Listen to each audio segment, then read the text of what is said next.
on. So this week we'll be learning about OpenGL transformations. Now the objective, you going to learn about rotation, translation, scaling and shearing, and learn how you can transform using matrices. Transformation meaning that you map point to other points or vectors to another vectors.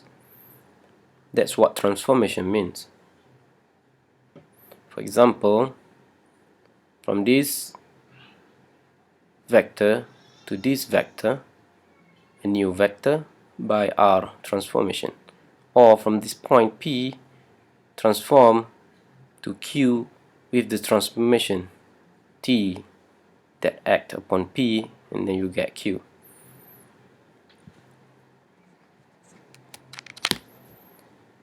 For translation, you need to move, or we call it displace. You translate it from one point to a new location.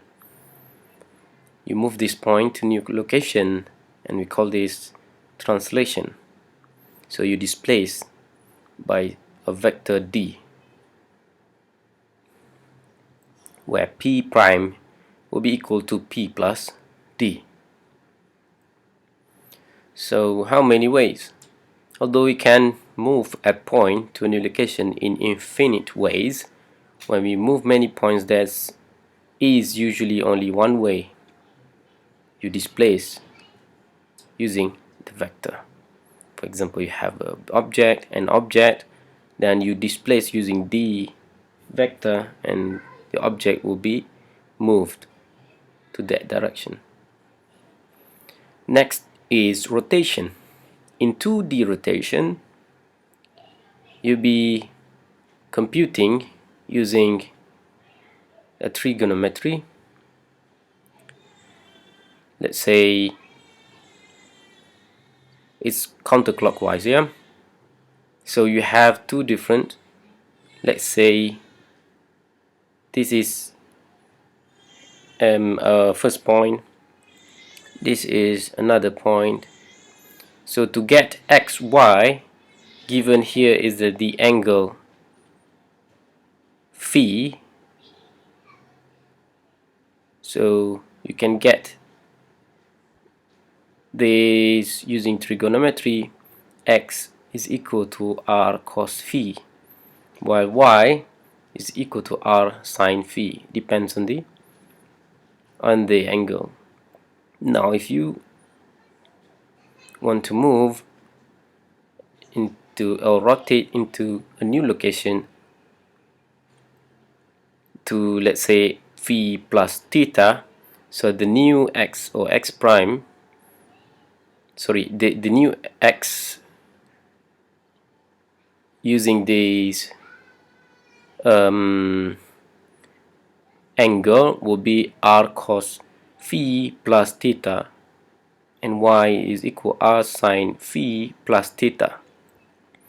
But the x prime is equal to x cos theta minus y sin theta, or y prime is equal to x sin theta plus y cos theta.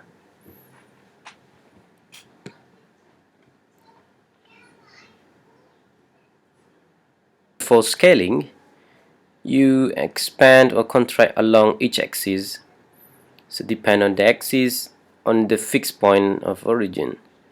So if you have x, y and z point, or you can say it's p, so p prime, which is x prime, y prime, z prime, you can get by multiplying s with p, where s is the scaling factor as x, xy, z. So you can get the new scaled point by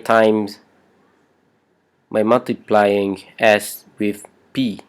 But remember, s is the factor, sorry, is the matrices, a matrix of scale, this one, sx here 0 0 0 0 sy 0 0 0, this one, this is the matrix for scale. If you imagine, you can put here x, y, z and 1 here, so you will times this times with this time with this row times this, and you will get like xx times x, sy times y, z times z. So that's what scaling, how you perform scaling, operation for scaling, I mean. Next is reflection. So this reflection corresponds to negative scale factors. If you have the an original image, is a negative scale factors. Whenever you times with -1, you will get this. If x scale x -1, scale y +1, this will be the image. If sx is -1, sy so -1, this is the image you will get.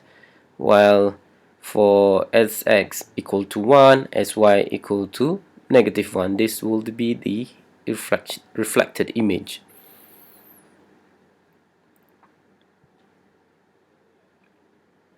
So this is one of the example using scaling and then scale and reflected. Now sharing some of the other transformation where you pull the faces into opposite direction, or you pull it, or you just stretch left and right. This is another example of transformation. Things that you need to know in OpenGL is matrices. The OpenGL works with matrices for transformation, the camera transformation, object transformations. OpenGL always use matrices. They have multiple type of matrices. For example, model view matrices for modeling or for camera movement, and also projection matrices for creating a projection or texture, color. This kind of different matrices for only for texture, this only for color. And the way to do it is you manipulate, where you try to use which matrix mode you are currently doing. If you working with model view, then you will work with model view, and if currently you choose matrix for projection, then you'll be operating on projection, because OpenGL will only work with one matrix at one time. Now let us see a little bit of command lines for transformations in OpenGL. So as the overview, we'll see the event-driven programming for OpenGL and some stages of vertex transformation. And the basic transformation command is like GL translate, GL rotate, GL scale. We'll see that later. And the order of transformation, does it affecting our output? And I'll go through a little bit of viewing transformation and also projection transformation. Okay, let's see the event driven. A main loop and a bunch of callbacks. Of course, you have iterations, loop process, some event, and invoke a call function. This is the call function for the programmers. So this is the where the headers, we all know the headers, but these headers is important ones. Like if you want to declare event callback, then you create the event, but this is the callback, you call it in main.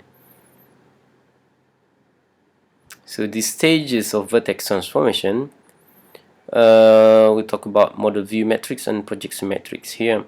So if you have an object coordinates x, y, z, w, which is a vertex, you we'll go through the stages called model view matrix, and then this is the matrices that will also deal with I coordinates.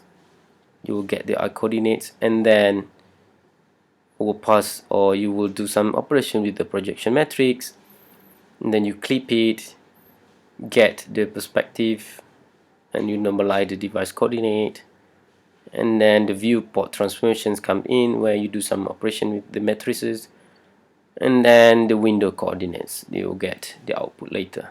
But all of these are matrices. So from model view matrix, projection matrix, up to the viewport transformation, up to the end, all of these are matrices. So let's see a matrix mode. So the matrix mode here is GL matrix mode, model view. The mode here is GL model view, and the other one is called GL projection. But model view, the model, it's model related operation. For example, GL begin, GL end, translate, rotate, scale, and glue, look at. This is these are matrices that would deal we need to deal with whenever you use GL model view. While for GL projection is a matrix to set up your projection. For example, viewport, glue, perspective, GL ortho, it's for viewing purpose. So the screen coordinate is computed by projection times model view matrix times object coordinates, and also then normalized to the viewport size. Then you get the coordinate on the screen. Now the basic transformation, there are sample code. For example, here you enter a current active matrix mode is GL model view, meaning you will now dealing with like translate, rotate, scale, and so on. And then this is GL load identity, where you insert, and let's say you reset everything back to 0, and then you start inserting the matrices for translate, rotate, scale, and then you draw the cube after you do the operation. This is basic sample code. So let's see what is GL translate, what you can do with it. So for GL translate is actually you can translate, given the translation of X, Y, and Z, you can now move an object. If you give X, for example, 1 unit, this is 0 unit, 0 unit, that means you will move your object 1 unit on X, while 0 on Y, 0 on Z.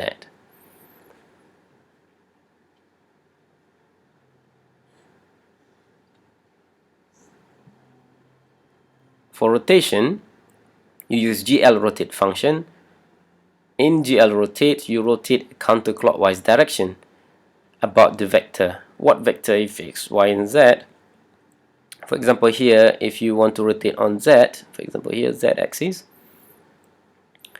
and then you want to rotate 45 degree, so you type the angle, which is here, 45 degree, and you want to rotate around counterclockwise, around not on X, not on Y, but on Z here. So that's why you put 1 here. So you put GL rotate F 45 degree, not on X, not on Y, but on Z. Here, for example, it depends on which angle, which axis you want to rotate. Maxis scale, GL scale F or D. This is the data type, for float or double, depends. And we will multiply the X, Y, and Z coordinate of every point in the object by the corresponding X, Y, or Z. So you times with, let's say you want to scale the X 2 times, while Y is minus 0.5, and you want to multiply with 1 for Z to scale it on Z. So you introduce the function GL scale F 2 minus 0.5 and 1. So this is for X, Y, and Z. So it will be like this. If you want to scale, since there is no Z, so you introduce GL scale F 2 on X, 2 on Y, and 1 on F, meaning 1 on Z. So you don't do, or you just simply keep the Z scale, but you increase this scale, or you times with 2 scale factor of X and Y, so it becomes this, from this shape will become this shape. So in transformations or in matrix, in dealing with matrices for OpenGL, we really need to use GL push matrix and also pop matrix, because the OpenGL can only deal with one matrix at a time, so you have to really need to use this, because you can think of like you are dealing with one thing. If you have one let's say how do we say it, Play-Doh, for example. You have one Play-Doh, you do a lot of operation on the Play-Doh, then it will not keep the first shape, because let's say you want to have 5 shapes, but if you keep on using the same Play-Doh, then you will never get back to the first shape, isn't it?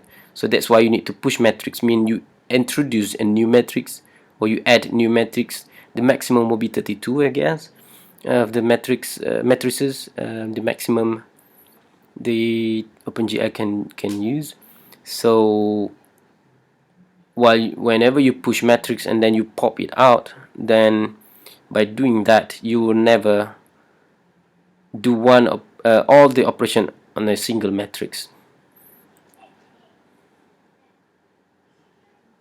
So it's useful when you have different parts of object, they transform in different ways. For example, you have a robot with head, body, and 2 arms, so you do the push matrix pop, push and pop, push and pop. So everything, if you want to do transformation on only the head, then it will happen only for the head, not affecting the arms and the body.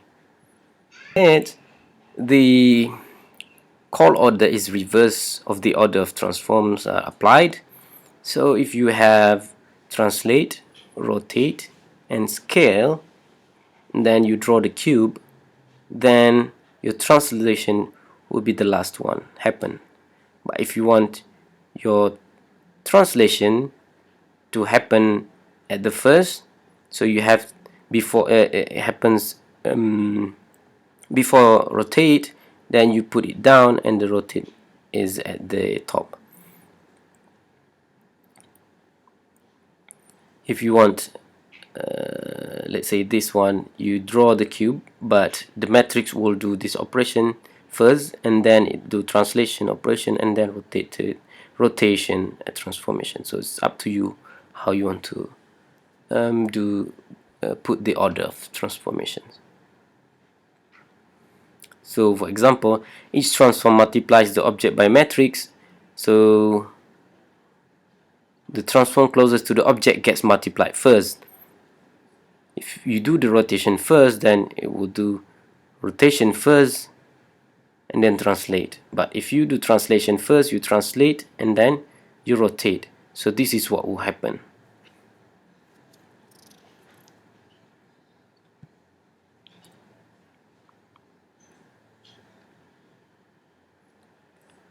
So let the GL translate is equal to matrix of translation, GL rotate matrix of rotation, GL scale matrix of scale, and the draw the cube is V.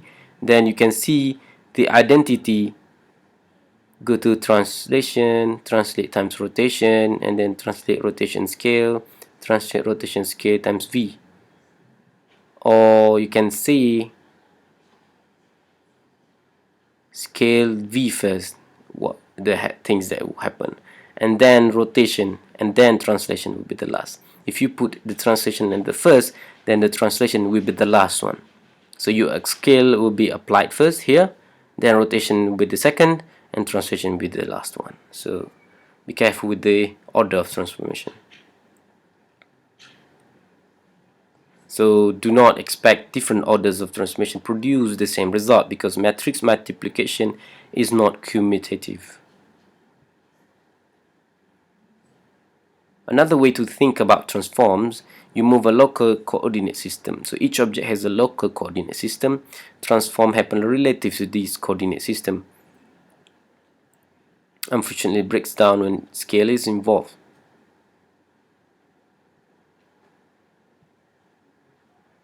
So for the camera, you can position the camera by using glue look at. So you can have a look more on this method, but you have two methods here, but I'm skipping the first method where you use transform function. You can use transform the object, or it doesn't matter if you transform the camera or the object, then this is how you position the camera. Or you can use glue look at, but should be used after GL matrix model view and GL load identity. So some projection transformation, here is all GL. There are few, as I've told you in the previous lectures, like for perspective or ortho. So GL ortho, where object appears to be the same no matter the distance. GL glue perspective, it's a perspective projection. Both here do the same, but you have further object was, I mean, glue perspective and GL frustum both are the same thing, but they have different arguments. But to differentiate between glue perspective and GL ortho, if glue ortho don't, no matter the distance, because the object appears the same, while glue perspective of frustum will show the far object will be smaller than the closer object to the camera. So this is glue perspective. They have different arguments from GL frustum.